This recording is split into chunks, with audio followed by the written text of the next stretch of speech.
Hello, and on this episode of the Mortgage and Protection Podcast, we welcome back Paul from Henchurch Lane, and this time he is here to explain how remortgaging through a limited company works. It's great to chat with you again, Paul. Are you ready to answer some more questions? Ready to go. Let's do it. Okay, so just first of all, then, to recap, what are Hmm. the main reasons for remortgaging via a limited company? What are the benefits of doing this? Okay, so generally all of the benefits are related to tax efficiency. Okay, but by by being more tax efficient, it means that you can grow and you can scale a property portfolio business much quicker. So generally, people that are in property are in it for profit, and despite the fact that there's a lot more work involved with doing anything through a limited company, if you want to make more money, then that's pretty much where you need to grow a portfolio. Um, Holding property, not just property, holding investment property in a limited company can basically means you can offset all of the interest costs against the profit.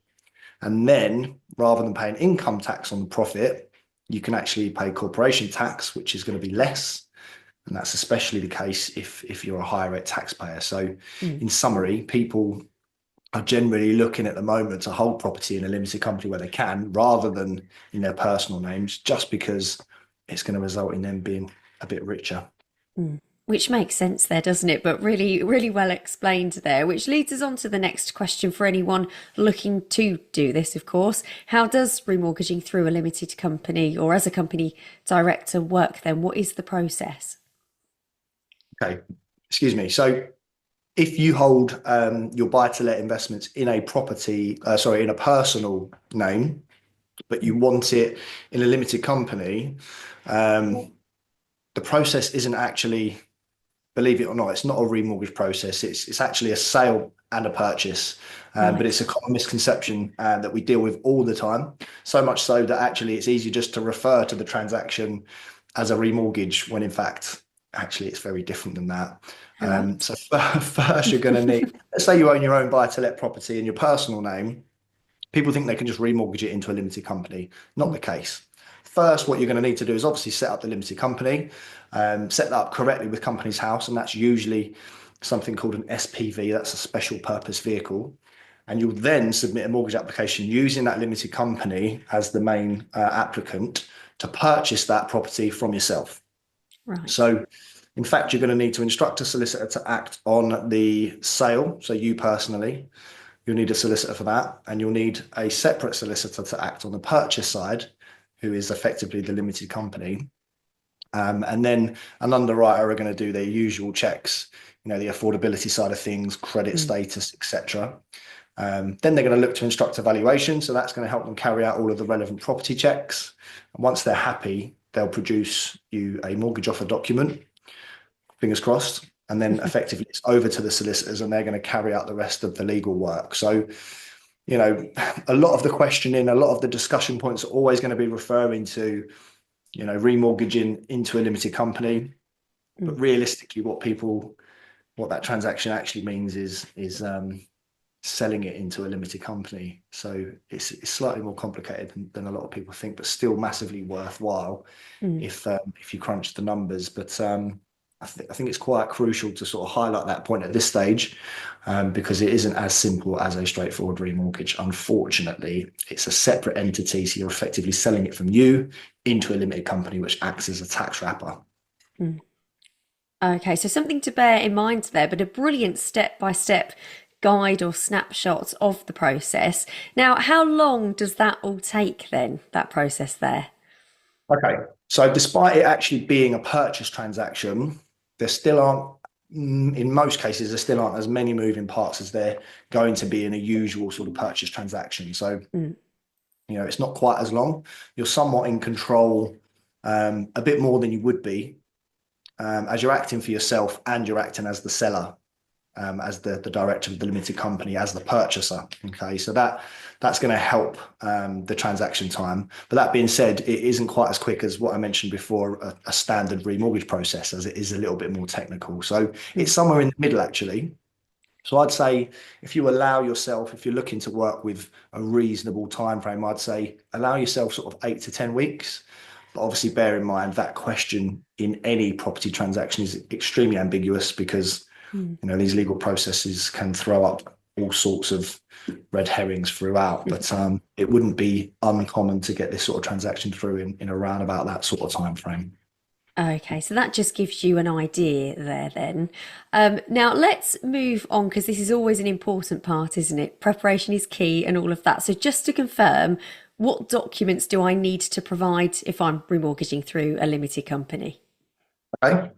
So again, people sometimes have the misconception that because it's a limited company and they've set that up, they don't have to provide their own documents, but you're Mm. still going to need to process and provide all of the standard documents that you would for any mortgage application. So all the way from ID, so passport and driving licenses, latest 3 months personal bank statements, income evidence, that could be pay slips, latest 3 months pay slips if you're employed. It could be latest 2 years SA 302s and tax year overviews if you're self-employed.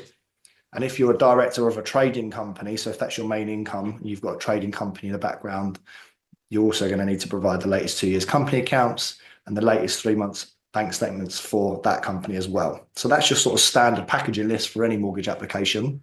Mm.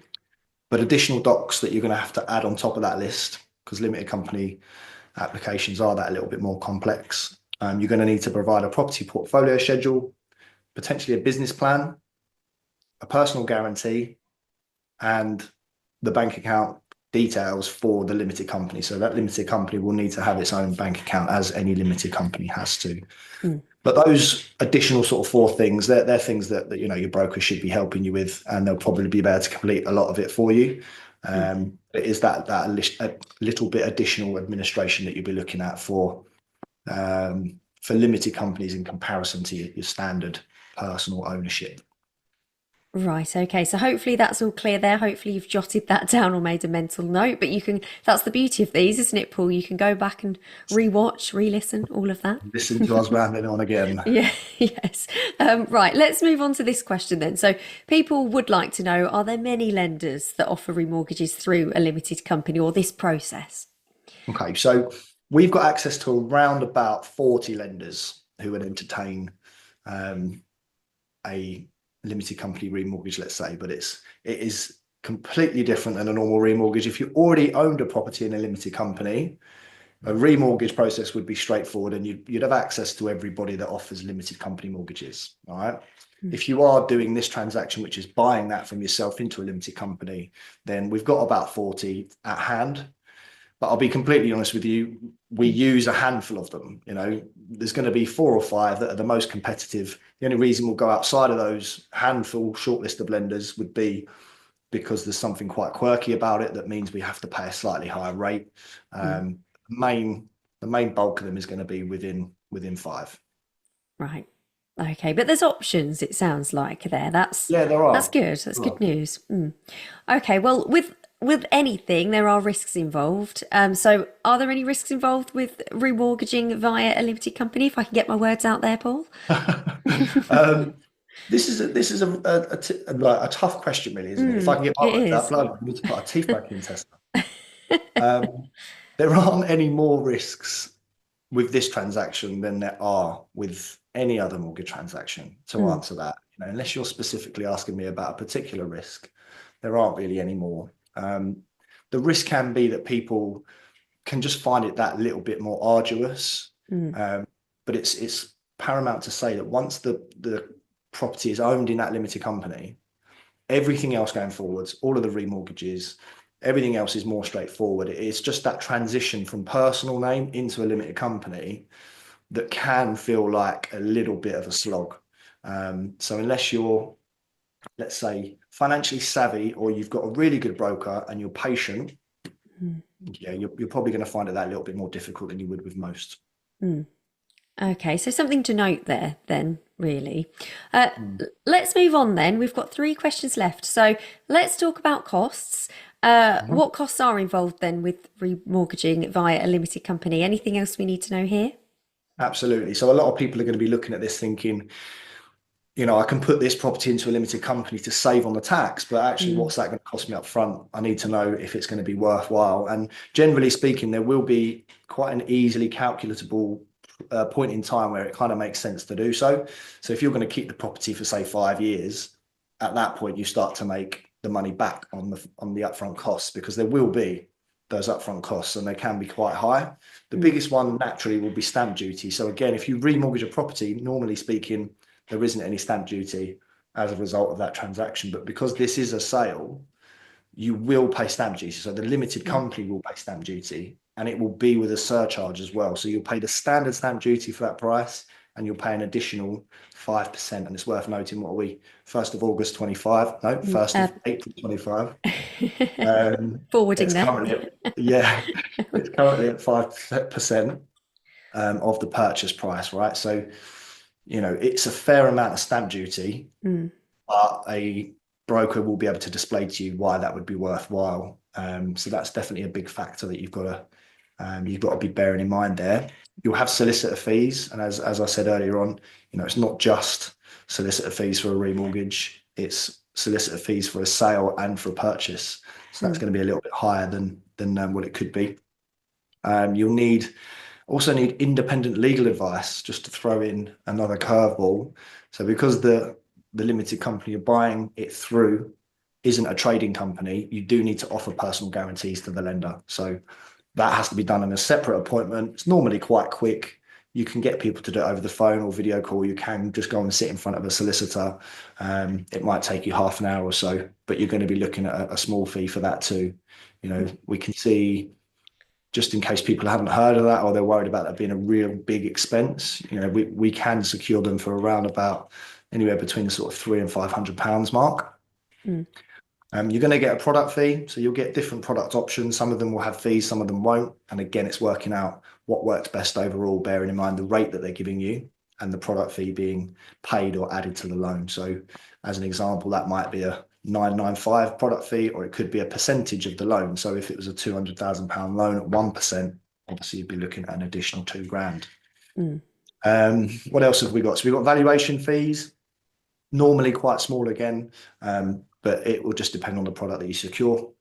And then if you instruct a broker, which in all honesty, on these cases, I would find it very difficult to suggest anyone would be able to get to completion without one, especially one that knows what they're doing. But that again will be dependent on the broker that you use. It could be a percentage of the loan again, or it could be something like a flat fee of 995 or something like that. So they're the sort of list from top to bottom, probably more expensive to cheapest as well, of the fees that you're going to look to incur. And a good broker is going to sit down with you and say, right, this is how much it costs you to put that into a limited company. Let's work out how many years it's going to take of you making those tax savings before that's going to break even and start to make that profit.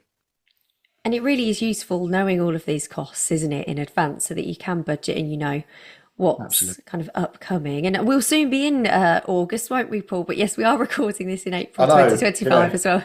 We'll soon be there. Absolutely. Right, so we've got 2 questions left. Let's look at this one. Now, can I remortgage through my limited company with bad credit? Yes, you can. So again, although it's through a limited company, it's still going to have those personal guarantees, the credit checks, the affordability. That's all going to be done on you personally, right? So if you've got bad credit, people might think, oh, I'll open up a limited company and buy it through that because that's, not got bad credit. But actually, that's not the case. You will be credit scored with any lender on a personal basis, whether or not it's residential, buy-to-let, or in a limited company.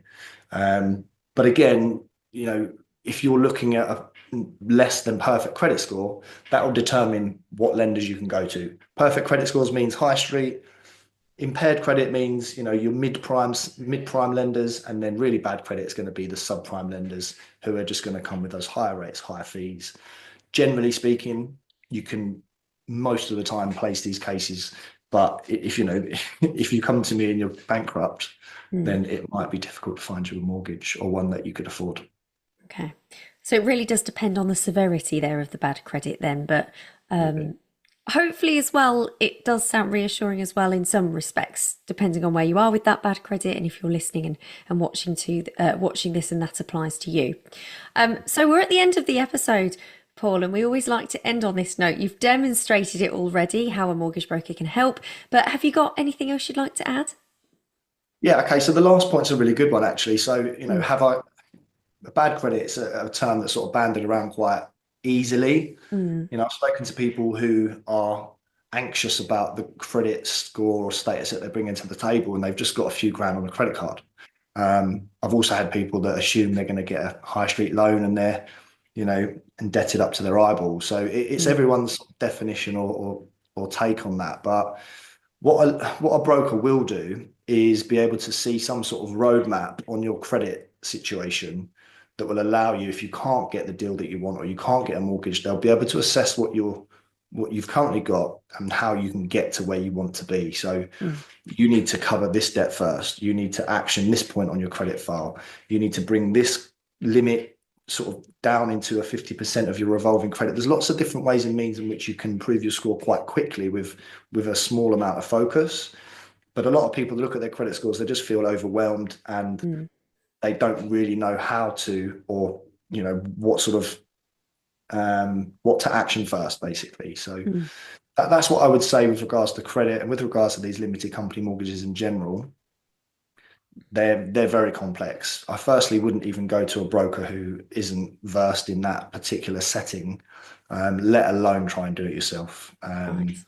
So yeah, definitely look for a good broker, a good solicitor, and a good accountant who knows about property tax specifically as well. And if you've got those sort of that powerhouse of people behind you, Mm. then your business model as a property investor will succeed, much more likely succeed than if you didn't. Okay, well, some top pointers to end on there. Thank you ever so much for that, Paul. Hopefully, that has proved useful to anyone listening to this, watching this, and we'll catch you on the next episode. Thanks, Nessa.